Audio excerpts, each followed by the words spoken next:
ಏನೋ ಒಂದು ಕರೆ ಇದೆ, ಮಾತಾಡ್ಸೋಣ. ಖಂಡಿತ. ಹಲೋ, ಎಲ್ಲಿಂದ ಕರೆ ಮಾಡ್ತಾ ಇರೋದು? ಓ, ಕಟ್ ಆಯ್ತಾ ಸರ್. ಏನು ಗುರುಜಿ, ಇವಾಗ ಹೇಳಿದ್ವಿ ದರ್ಶನ್ ಅವರ ಒಂದು ಆಯ್ತು. ಇವಾಗ ನನ್ನ ಪರ್ಸ್ನಲಿ ಒಂದು ಕ್ವಶನ್ ಇದೆ. ಏನಂದರೆ, ಬೆಕ್ಕುಗಳನ್ನು ಸಾಕ್ತಾರೆ, ನಾಯಿಗಳನ್ನು ಸಾಕ್ತಾರೆ. ಆದರೆ ಬೆಕ್ಕುಗಳನ್ನು ಸಾಕೋದ್ರಿಂದ ಅಪಶಕುನ ಆಗುತ್ತೆ ಅಂತ ಹೇಳ್ತಾರೆ. ಏನು ನಾಯಿಗಳನ್ನು ಸಾಕೋದ್ರಿಂದ, ಬೆಕ್ಕುಗಳನ್ನು ಸಾಕೋದ್ರಿಂದ ಏನು ಪ್ರಾಬ್ಲಮ್, ನೆಗೆಟಿವ್ ಎನರ್ಜಿ ಬರಲ್ಲ ಅಂಥೇಳಿ ಕೆಲವೊಂದಿಷ್ಟು ಜನರ ಅಭಿಪ್ರಾಯ, ಪ್ರಾಣಿ ಪ್ರಿಯರ ಒಂದು ಅಭಿಪ್ರಾಯ. ಆದರೆ ಬೀದಿಗಳಲ್ಲೆಲ್ಲ ನಾಯಿಗಳನ್ನು ಹೊಡೆದು ಸಾಯಿಸ್ತಾ ಇರ್ತಾರೆ, ಅವುಗಳ ಮೇಲೆ ಹಲ್ಲೆ ಮಾಡ್ತಾ ಇರ್ತಾರೆ. ಸೊ ಅದ್ರ ಬಗ್ಗೆ ಈ ಥರ ಮಾಡೋರಿಗೆ ಏನು ಹೇಳ್ತೀರಾ? ಖಂಡಿತವಾಗೂ ಒಳ್ಳೆ ಉತ್ತಮವಾಗಿರ್ತಕ್ಕಂಥ ಪ್ರಶ್ನೆ ಮನೆ. ಏನಂತಂದರೆ, ಶ್ವಾನಗಳನ್ನು ನಾವು ಮನೆಯಲ್ಲಿ ಸಾಕ್ತಕ್ಕಂಥದ್ದು ತುಂಬ ಒಳ್ಳೆಯದು. ಕಲಾತೀತನಾಗಿರ್ತಕ್ಕಂಥ ಕಾಲಭೈರೇಶ್ವರನ್ನೇ ಅವನು ನಾಯಿಯನ್ನು ಸಾಕ್ತಕ್ಕಂಥ. ನಾಯಿಗೆ ಏನು ಗುಣ ಗೊತ್ತಾ? ನಾವು ಮುಂದೆ ಆಗೋದನ್ನು ಅದು ಸೂಚಿಸುತ್ತೆ. ಮತ್ತು ಕಳ್ಳಕಾಕರಿಂದ ದೂರ ಇಡ್ತಕ್ಕಂಥದ್ದು. ತುಂಬ 10 ಜನದ ಒಂದು ಬಲ ಒಂದು ಶ್ವಾನಕ್ಕಿರುತ್ತೆ. ಮನೆ ಒಳಗಡೆ ನೋಡಿ ಜಾಗೃತಿಯಾಗಿರುತ್ತೆ, ಯಾವಾಗಲೂ ಜಾಗೃತ ವ್ಯವಸ್ಥೆಯಲ್ಲಿ ಇರ್ತಕ್ಕಂಥದ್ದು. ಇನ್ನು ಬೆಕ್ಕನ್ನ ತಗೊಂಡಾಗ ಭದ್ರಕಾಳಿಯ ವಾಹನ ಆಗಿರ್ತಕ್ಕಂಥ ಬೆಕ್ಕು ನೋಡಿ, ಕಾಲಭೈರನಿಗೆ ವಾಹನ ಆಗಿರ್ತಕ್ಕಂಥವನು ಶ್ವಾನ, ಆದರೆ ಬೆಕ್ಕು ಬಂದು ಭದ್ರಕಾಳಿಯ ವಾಹನ. ಆ ಭದ್ರಕಾಳಿಯ ವಾಹನ ಯಾವ ರೀತಿ ಇರಬೇಕು ಅಂದರೆ, ಕಪ್ಪು ಬೆಕ್ಕುಗಳಿದ್ದಾಗ, ಕಪ್ಪು ಬೆಕ್ಕುಗಳನ್ನು ನಾವು ದರ್ಶನ ಮಾಡಿದಾಗ, ಬ್ರಾಹ್ಮಿ ಮುಹೂರ್ತದಲ್ಲಾಗಲಿ ನೈಟು ರಾತ್ರಿ ಹೊತ್ತಾಗಲಿ ನಾವು ದರ್ಶನ ಮಾಡಿದಾಗ ಖಂಡಿತವಾಗೂ ನಿಮಗೆ ಯೋಗಕಾರಕ ಆಗಿರ್ತಕ್ಕಂಥ ಶುಕ್ರನ ದೇಶ ಚೆನ್ನಾಗಿರ್ತಕ್ಕಂಥದ್ದು ತುಂಬ ಚೆನ್ನಾಗಾಗ್ತದೆ. ಇನ್ನು ಕಪ್ಪು ನಾಯಿಗಳನ್ನು ನಾವು ಸಾಕಿದಾಗ ಮನೆಯಲ್ಲಿರ್ತಕ್ಕಂಥ ನೆಗೆಟಿವ್ ಥಾಟ್ಸ್, ಅಂದರೆ ಏನಾದರೂ ಋಣಾತ್ಮಕವಾಗಿರ್ತಕ್ಕಂಥ ಶಕ್ತಿ ಇದೆಯಲ್ಲ, ಅದೆಲ್ಲ ಹೋಗ್ತಕ್ಕಂಥದ್ದು ಎಳ್ಕೊಂಬಿಡುತ್ತೆ. ಅದು ಆ ಕಪ್ಪು ಅಂತಕ್ಕಂಥದ್ದು ಕಪ್ಪು ಮ್ಯಾಜಿಕ್ಕು, ಬ್ಲ್ಯಾಕ್ ಮ್ಯಾಜಿಕ್ ಅಂತ ಏನು ಹೇಳ್ತೀವಿ, ಕಪ್ಪು ಶ್ವಾನ ಇರ್ತಕ್ಕಂಥದ್ದು, ಕಪ್ಪು ಬೆಕ್ಕುಗಳನ್ನು ಸಾಕ್ತಕ್ಕಂಥದ್ದು ಮನೆಯಲ್ಲಿ ತುಂಬ ಒಳ್ಳೆಯದು. ಕಪ್ಪು ಹಸುಗಳನ್ನು ಸಾಕ್ತಕ್ಕಂಥದ್ದು, ಗೋಮಾತೆಗಳನ್ನು ಸಾಕ್ತಕ್ಕಂಥದ್ದು ತುಂಬ ಒಳ್ಳೆಯದು. ಯಾಕಂದರೆ ಕಾಲಾತೀತನಾಗಿರ್ತಕ್ಕಂಥ ಕಾಲಭೈರೇಶ್ವರನೇ ಆ ಕಪ್ಪು ಶ್ವಾನದಳ. ಆ ಶ್ವಾನಗಳಿಗೆ ಹಾಲು, ಮೊಸರು, ತುಪ್ಪಗಳನ್ನು ಹಾಕ್ತಕ್ಕಂಥದ್ದು, ಅನ್ನಗಳನ್ನು ಕೊಡ್ತಕ್ಕಂಥದ್ದು, ಅವನಿಗೆ ಸ್ವೀಟನ್ನು ತಿನ್ನಿಸ್ತಕ್ಕಂಥದ್ದು ಮಾಡಿದಾಗ ಖಂಡಿತ ಒಳ್ಳೆಯದಾಗುತ್ತೆ. ಇನ್ನು ಕಪ್ಪು ಬೆಕ್ಕುಗಳನ್ನು ನಾವು ಎಲ್ಲರೂ ಪ್ರಯಾಣ ಮಾಡಬೇಕಾದ್ರೆ ಅಡ್ಡಾಗಿ ಬತ್ತನ್ನು ಅಂದರೂ ಕೂಡ ಸೂಚನೆ ಕೊಡ್ತಕ್ಕಂಥದ್ದು. ಮುಂದಿನ ನೀವು ಪ್ರಯಾಣ ಸ್ವಲ್ಪ ಅಷ್ಟೊಂದು ಶುಭಕರ ಅಲ್ಲ, ಹುಷಾರಾಗಿ ಓಡಾಡಿ, ನಿಧಾನಕ್ಕೆ ಹೋಗಿ, ಮಂದಗತಿಯಾಗಿ ಹೋಗ್ತಾಯಿರಿ, ಫಾಸ್ಟಾಗಿ ಹೋಗಬೇಡಿ ಅನ್ನೋ ಸೂಚನೆ ಕೊಡೋದಕ್ಕೋಸ್ಕರನೇ ಆ ಕಪ್ಪು ಬೆಕ್ಕು ಅಡ್ಡಾಗಿ ಬರ್ತಕ್ಕಂಥ. ಕೆಲವೊಂದು ಪ್ರಯಾಣ ಮಾಡ್ಬೇಕಾದ್ರೆ ನೋಡಿ ಬೆಕ್ಕು ಅಡ್ಡ ಬರುತ್ತೆ. ಅಕಸ್ಮಾತ್ ಯಾರಾದರೂ ವಿಡಿಯೋಗಳು ಎದುರುಗಡೆ ಬರ್ತಕ್ಕಂಥವ್ರು, ಇದೆಲ್ಲ ಏನಾಗುತ್ತೆ ಅಂದರೆ ಅಪಶಕನಗಳು ಆಗ್ತಕ್ಕಂಥದ್ದು.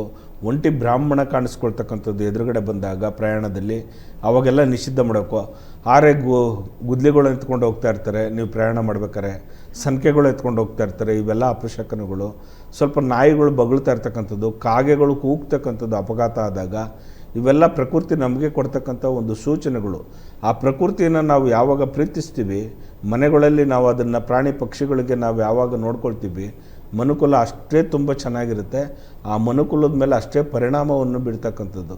ಪ್ರಾಣಿಗಳನ್ನು ಪ್ರೀತಿಸಿ ಗೌರವಿಸಿ ಅವಕ್ಕೆ ನಾವು ಏನೇನು ಕೊಟ್ಟಾಗ ಅವು ನಮ್ಗೆ ಮತ್ತೆ ಅದು ಮಡಿಕೊಳ್ಳಲ್ಲ. ಆ ಮೂಕ ಭಾಷೆ ಒಳಗಡೆ ತಿಳಿಸುತ್ತೆ. ಒಂದು ನಾಯಿಗೆ ಹೊಟ್ಟೆ ಹಸು ಆಗ್ತಾಯಿದ್ರೇ ತನ್ನ ಮೂಕ ಭಾಷೆಯಿಂದನೇ ಹೇಳುತ್ತೆ ನನಗೆ ಹೊಟ್ಟೆ ಹಸಿತಾ ಇದೆ ಅಂತ. ಆದರೆ ನಾವು ಅರ್ಥ ಮಾಡ್ಕೋಬೇಕು ಮನುಷ್ಯರಾದವರು, ನಮಗೆ ಬಾಯಿ ಇದೆ, ಅವಕ್ಕೆ ಮೂಗ ಭಾಷೆಗಳಲ್ಲಿ ಹೇಳ್ತಕ್ಕಂಥದ್ದು ಶ್ವಾನಗಳು. ಹಾಗೆ ಬೆಕ್ಕುಗಳಿಗೂ ಅಷ್ಟೇ ಬಾಯಿಂದ ಬಡ್ಕೊಳ್ತವೆ, ನನಗೆ ಹೊಟ್ಟೆ ಹಸಿತಾ ಇದೆ ಹಾಲು ಕೊಡಿ ಅಂತ ಮ್ಯಾವ್ ಮ್ಯಾವ್ ಅಂತ ಬಡ್ಕೊತಾನೇ ಇರುತ್ತೆ ಅದು. ಅದಕ್ಕೆ ಅಂದರೆ ಅದಕ್ಕೆ ಹೊಟ್ಟೆ ತುಂಬ ಕೊಟ್ಟಾಗ ಎಲ್ಲೋ ಒಂದು ಜಾಗದಲ್ಲಿ ಹೋಗಿ ಮನೆಗಿರುತ್ತೆ, ಅದು ಸೂಚನೆ ಕೊಡುತ್ತೆ. ನಮಗೆ ಕೆಟ್ಟದನ್ನು ಬಯಸ್ತಕ್ಕಂಥದ್ದನ್ನು ಅದನ್ನು ಎಳ್ಕೊಳ್ಳುತ್ತೆ. ನಮಗೆ ಮನುಕುಲದಲ್ಲಿ ಆ ವಾಸ್ತುಗೃಹದಲ್ಲಿ ಕೆಟ್ಟದನ್ನೆಲ್ಲ ಎಳ್ಕೊಳ್ತಾ ಇರುತ್ತೆ, ಒಳ್ಳೆಯದನ್ನು ಕೊಡುತ್ತೆ. ಕೆಲವೊಂದು ಪ್ರಾಣಿಗಳು ನೋಡಿ ಮನೆಯೊಳಗಡೆ ಕೋಳಿಗಳು ಸತ್ತೋಗ್ಬಿಡ್ತವೆ, ಪ್ರಾಣಿಗಳ ಮೇಲೆ ಹೋಗ್ತದೆ. ಮನುಷ್ಯನ ಮೇಲೆ ಹೋಗ್ತಕ್ಕಂಥ ಒಂದು ಕರ್ಮಗಳು ಆ ಪ್ರಾಣಿಗಳ ಮೇಲೆ ಎಳ್ಕೊಂಬಿಡುತ್ತೆ.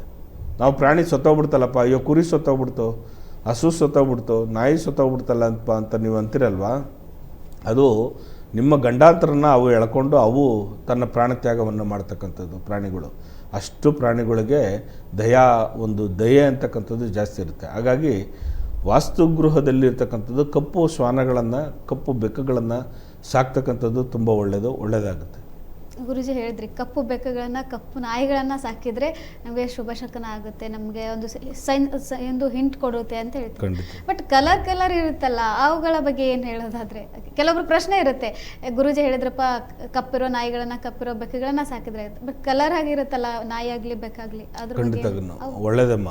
ಕಲರ್ ಆಗಿರ್ತಕ್ಕಂಥದ್ದನ್ನು ಅವ್ರವ್ರ ರಾಶಿಗುಣಕ್ಕೆ ಅನುಗುಣವಾಗಿ ಅಲ್ಲಿ ವಾಸ ಮಾಡುತ್ತೆ. ಹೌದು. ಈಗ ಕೆಲವ್ರಿಗೆ ಇಂತಿಂಥ ಕಲರ್ಗಳೇ ಅಂತಲೇ ರಾಶಿ ನಕ್ಷತ್ರದಲ್ಲಿ ಇರ್ತಕ್ಕಂಥದ್ದು. ಹಾಗಾಗಿ ಆ ಶ್ವಾನಗಳೇ ಆಯ್ಕೆ ಮಾಡ್ತಾನೆ ಭಗವಂತ ಅವ್ರವ್ರ ಮನೆಗಳಿಗೆ.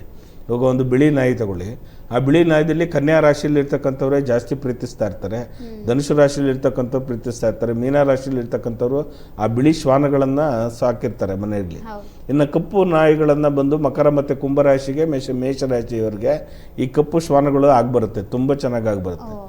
ಈ ವೃಶ್ಚಿಕ ಮತ್ತು ಮೇಷ ಮತ್ತು ಕುಂಭರಾಶಿ ಮಕರ ರಾಶಿಯವ್ರಿಗೆ, ಈ 4 ರಾಶಿಯವ್ರಿಗೆ ಕಪ್ಪು ಶ್ವಾನಗಳನ್ನೇ ಪ್ರೀತಿಸ್ತಾರೆ.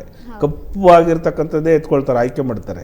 ಇನ್ನು ಶುಕ್ರ ದಶೆಯಲ್ಲಿರ್ತಕ್ಕಂಥವ್ರಿಗೆ, ತುಲಾ ರಾಶಿಯವ್ರಿಗೆ ಮತ್ತು ವೃಷಭ ರಾಶಿಯವ್ರಿಗೆ ಏನು ಮಾಡ್ತಾರೆ ಅಂದರೆ ಯೆಲ್ಲೋ ಕಲರ್ ಇರ್ತಕ್ಕಂಥ ನಾಯಿಗಳನ್ನ, ಆ ಕೆಂದು ಬಣ್ಣದಲ್ಲಿರ್ತಕ್ಕಂಥ ಕೇಸರಿ ಬಣ್ಣದಲ್ಲಿ ಇರ್ತಕ್ಕಂಥ ನಾಯಿಗಳನ್ನೇ ಚಾಯ್ಸ್ ಮಾಡ್ತಾರೆ. ಯಾಕಂದರೆ ಅವ್ರಿಗೆ ಆ ರಾಶಿ ನಕ್ಷತ್ರಕ್ಕೆ ಅನುಗುಣವಾಗಿ ಆ ಶ್ವಾನಗಳನ್ನು ಆಯ್ಕೆ ಮಾಡಿರ್ತಕ್ಕಂಥದ್ದು ಅವ್ರು ಮಾಡ್ಕೊಂಡಾಗ ಖಂಡಿತವಾಗೂ ಅವ್ರಿಗೆ ಮುಂದಿನ ದಿನಮಾನಗಳಲ್ಲಿ ಆ ವಾಸ್ತು ಗೃಹದಲ್ಲಿರ್ತಕ್ಕಂಥ ದೋಷ ನಿವಾರಣೆ ಆಗುತ್ತೆ. ಖಂಡಿತವಾಗೂ ನಿಮ್ಗೆಲ್ಲರಿಗೂ ಒಳ್ಳೆಯದಾಗುತ್ತೆ.